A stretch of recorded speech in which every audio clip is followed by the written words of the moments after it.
off all these siege tanks now. Those drones really desperately trying to run for their lives. There's Wednesday Night vVv Gaming. Ladder maps put in the last season or two, and we are underway with things. It's going to be a TVZ to start things out. Yep, and last week I know that we had talked about DaiSuki, and we were gonna talk more about DaiSuki when he finally got to play, but unfortunately Hasu, or I guess fortunately Hasu got the all kill. So, what was that announcement about DaiSuki last week? Do you remember, Matron?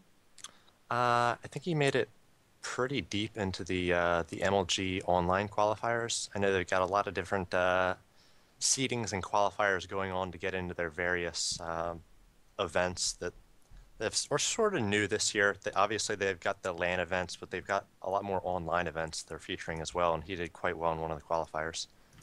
All right, so let's go ahead and just intro the players here. We have Mihai spawning as the yellow Terran on the bottom left-hand side of the map. Meanwhile, we have DaiSuki spawning as the blue Zerg on the top right-hand side of the map. This is a Terran versus Zerg here on Cloud Kingdom, and I'm pretty much expecting some early expansions, perhaps a gasless expansion coming in from Mihai into maybe some Reactor Hellion play, or you can swap those two around. Really what the Terran player is trying to do is limit the amount of drones that the Zerg player can produce. What do you think DaiSuki will do in this matchup? Well, it's going to be all about the third base for Zerg. It's pretty easy to get the third set up on this map, but it can be difficult to defend both your third and your natural. So we'll see what sort of game the two players are going to go for. I imagine that Mihai will be going for some sort of fast expand. Almost all Terran players, Protoss players do go for that second base, and that's sort of the meta game these days. Get on two, sometimes three bases, and push out with your plan from there. We do see Mihai placing down his first barracks on the low ground. That's a great position. He's going to be able to get out his first Marine there. And the first Overlord for Zerg players typically finds a spot right on that high ground. So that first Marine, once it does come out, will be able to shoot at the Overlord if the Terran player lifts off that barracks, something that a lot of pro players are doing, and Mihai obviously picked that up, and it's really strong on this map. All right, we'll see what these players are going to go for. DaiSuki opting to go for, I believe, a 15 or 14 hatch. Already setting that up at the natural expansion. Meanwhile, in the base of Mihai is going gasless so far, so he may be trying to follow this up with an 18 or 19 command center on the low ground. After that initial barracks, scouting SCV, pretty much getting a good look around, sees no spawning, or sees the spawning pool just got placed down, doesn't see any gas yet, so this is going to be an economic game for at least the next a minute and a half to two. No real engagements, and both players are just trying to set up. Yeah, so it looks like the first Marine on its way out, and actually a second Marine typically will come out before the barracks is lifted off, just so the Marines can get a little bit of sandwich action on that first Overlord. But we do see DaiSuki taking a little bit of a wider path with that Overlord, so it might not get picked off right away. The drone coming in for DaiSuki, going to see that there's no expansion quite yet, and now it finally goes down for Mihai on the low ground as well, so he is not hiding his actions at all.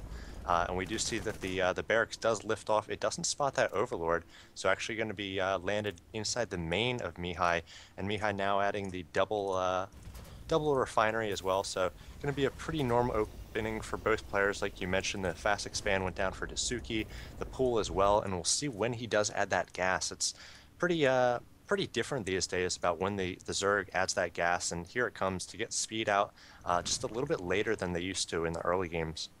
Yeah, so DaiSuki just going to go off of one extractor, unlike Mihai's two gas right now. He may follow this up with a reactor on the barracks and then a factory. He really wants to get those Hellions out. He wants to control the map. He wants to control the tempo and the pace of the game and make sure that the Zerglings are not able to run around. It also forces DaiSuki to try to get some roaches. By getting roaches and by forcing a Zerg player to create units, it does slow down the overall economy as the Zerglings back off and now hang out by the Xel'Naga Tower, not wanting to go up against two Marines. Yeah, it's actually pretty difficult to wall off the fast expansion here for Terran very quickly. So on this map on ladder, I like to do Roach Baneling all-ins, sort of knock down the front door with some Banelings, use Roaches to tank some of that early Marine fire, and if the Terran player doesn't really rush the siege tanks, it can be pretty effective. We do see a second and third racks added for Terran at this point, so looks like he's going to have heavy bio play to start. We do have, again, that reactor being prepared for the factory, so at least two Hellions will be coming out, possibly just to give him some early map control. He may continue with even more Hellions, depending on what he sees as defenses for DaiSuki, but once he does see that the Zerg player is well defended, probably not going to be doing too much more in the way of Hellions. Yeah, I think at most he's gonna go for 4 Hellions and then do the the add-on swap back over once more. Add the tech lab to the factory, start training up some siege tanks, and then go for that classic Marine tank that's been ever so popular ever since even the early days of the beta. 2 Hellions, the first 2 units out, really moving around the field. One Zergling will spot those 2 Hellions, as the Hellions are just trying to dance and get a little bit of sight, get a little information. One Zergling somehow able to make it and sneak inside and gets an SCV kill. A little bit of a lucky play there by DaiSuki, getting 1 kill on an SCV with 1 scouting Zergling that actually found a lower hit point SCV. Yeah, he had 1 SCV almost dead, so really heads up play by him to make sure he's targeting the right one, and got that SCV kill as well as a little bit of scouting information. Now we see these 4 Hellions pushing across the field. They're going to want to try to deny creep, though no creep tumors have been placed down by DaiSuki quite yet. And I find it really interesting, DaiSuki, instead of going for a faster third base, instead sort of rushed Lair a little bit. He's got 4 gases going. He's got pretty decent saturation, 52 drones on these 2 bases. So he's rocking and rolling on with his economy on these 2 bases, but little by little he's going to be coming or falling farther behind the Terran player, who's also on 2 bases, typically wanting to be at least 1 base ahead of a Terran or Protoss opponent.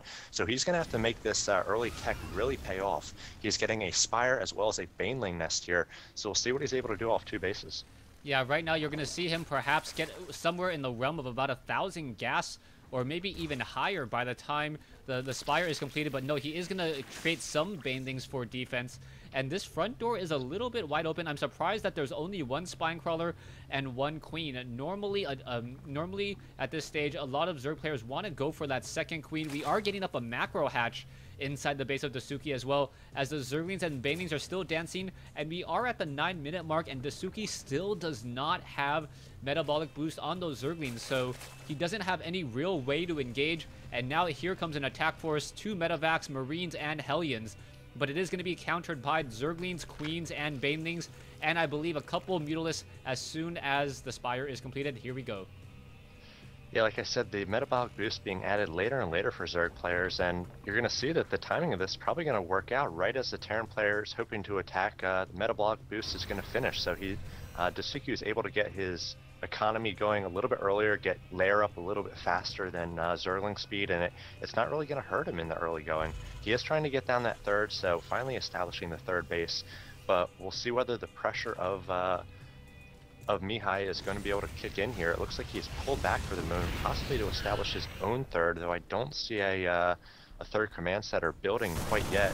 He is going to intercept these mutas, though. At least 2 mutas do go down, another in the orange, so DaiSuki's first 2 mutas here, which he really needs to do damage again off those 2 bases, aren't going to be able to get in there without taking a few losses. And now we see the Terran units sort of spreading across the field towards the center now, and they have those watchtowers, so they're going to be able to catch these mutas as they try to get in and do economic damage.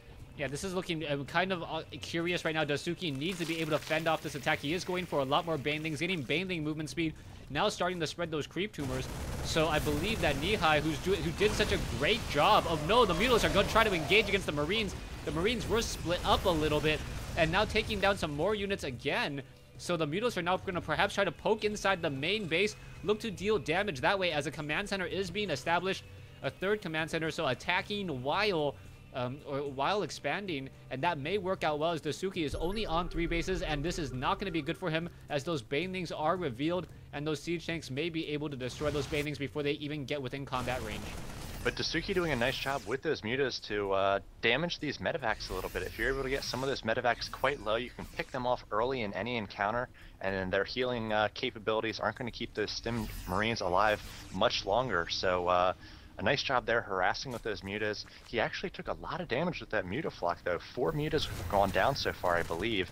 And Mihai did a really nice job of focusing down mutas rather than just moving into the mutaflock where, you know, everything sort of gets damaged all at once. He focused those mutas down, so he made sure to get kills rather than allow the mutas to just sort of regenerate and poke at his units.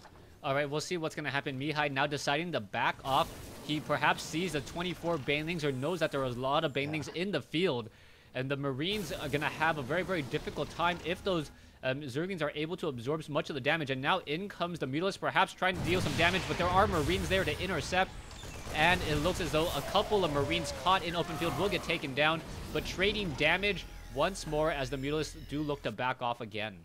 Really interesting. The Zerg player has taken back map control, both with the mutas and this big pack of Zerglings and Banelings. Mihai has pulled all the way back to his natural. He's got Marines in his main and his natural, trying to defend against those mutas, but no more mutas are actually coming out for DaiSuki. And something we've seen from DaiSuki is those upgraded Lings. He does have 1-1 about to finish in this ZVT matchup. He really favors those Lings so that he can tech up faster. Now we finally have some more mutas coming out, but so far the mutas haven't really been his focus, you know, harassing, doing a lot of damage. Instead, just sort of used them to poke and prod, get back a little bit of map control, and just having his forces out on the center of the map has really allowed him to get this third up safely. And now he has 64 drones to 58 SCVs. DaiSuki's economy looking much better on 3 bases. Yeah, 64 to 58, a definite advantage as we now see a 4th base being established. The only real question is that DaiSuki isn't really going into the 90 drone count that a lot of Zerg players really have been favoring as of late. 1 Marine does get taken down. It looks as though Mihai will not be able to establish his 3rd, and if DaiSuki can choke out his opponent, this would be a huge, huge advantage as the Zerglings and Banelings are once again just backing off. No burrow research, so no Baneling landmines coming in whatsoever. And it looks like Mihai has inched his way forward in order to establish his 3rd base. Yes, so both players will be on 3 bases shortly here. And again, the economy pretty close for both. At this point, the Zerg player really wants to be 10, 15 SCVs ahead, but we see a big encounter here as these Zerglings, now that they do have 1-1 pushing in here, so many Banelings able to get some decent damage on these Marines. In fact, a ton of Marines go down, and here comes DaiSuki rallying through all the units of Mihai, and just with that crazy timing attack, all those mutas providing air fire, focusing down the tanks as those 1-1 Lings and Banelings able to crash upon the Terran player as he moves out to take his 3rd. That was a crazy timing and a quick GG there from Mihai. Yeah, I was really surprised by that, but then you looked at the timing, and as you mentioned at the start of the game, Zerg players have a difficulty taking that 3rd base, but then that should be true for almost all races. That 3rd base is a little bit tucked outside. It's really difficult to expand there, and you really expose yourself to a lot more surface area. And that's exactly what happened against the Terran player. The Terran player tried to, you know, cover both ramps very well, and with that, he just got surrounded. And with so much surface area, the Banelings, the Zerglings were intercepting and pathing, and then the Banelings just got excited, blew up, and took down a whole bunch of Marines. Yeah, it looks like